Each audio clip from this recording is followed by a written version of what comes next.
Welcome to The Edge, the event horizon between environment and energy, the abyss between what's thinkable and what's possible. That's how we're going to solve the problem, the challenge of our generation, climate change.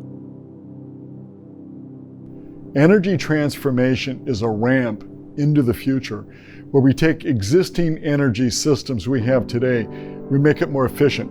We start knocking down carbon. We start improving efficiency.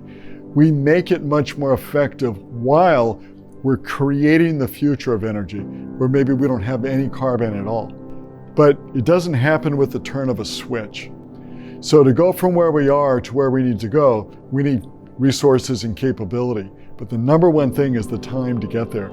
At Oceanit, we've created EDGE, Energy Decarbonization for the Global Environment, where we look at the difference between existing energy and the things that we rely on today, the exploration and production, transmission, refining, and distribution, all the way to transformation, new sources of energy, new ways to use energy. We're working on things like hydrogen, new ways to produce hydrogen with directed energy. There's ways to transmit hydrogen using existing infrastructure. We have millions of miles of pipeline around the US, yet we can add hydrogen into those lines and move it across the country so that we can start immediately reducing the amount of carbon. But we need to be able to scale to use this kind of infrastructure and the kind of systems so that everybody in the world has access to affordable, reliable, clean energy. To accomplish this, we need two things: education and imagination.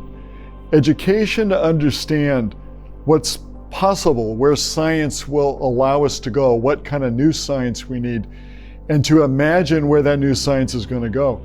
But we also need to take time to imagine the world we want to have, the world we want to live in, the world where our children should live. Create an environment that we can all live with that works, so that we're not just making it for human habitation, but for water resources, plants, coastal stability, reliable food sources. All that is a function of climate. We've solved disease problems like polio. We've solved food sustainability problems in the 70s. We put a man on the moon, something that was audacious. The science that was brought into dealing with COVID, the mRNA vaccine, wasn't even thinkable before this latest pandemic. But we brought the right science and technology to make things work. I'm confident that we can do this with climate.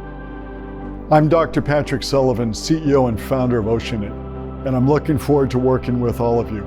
We work with companies and universities all over the world, and I really believe that the talent is there to solve this problem.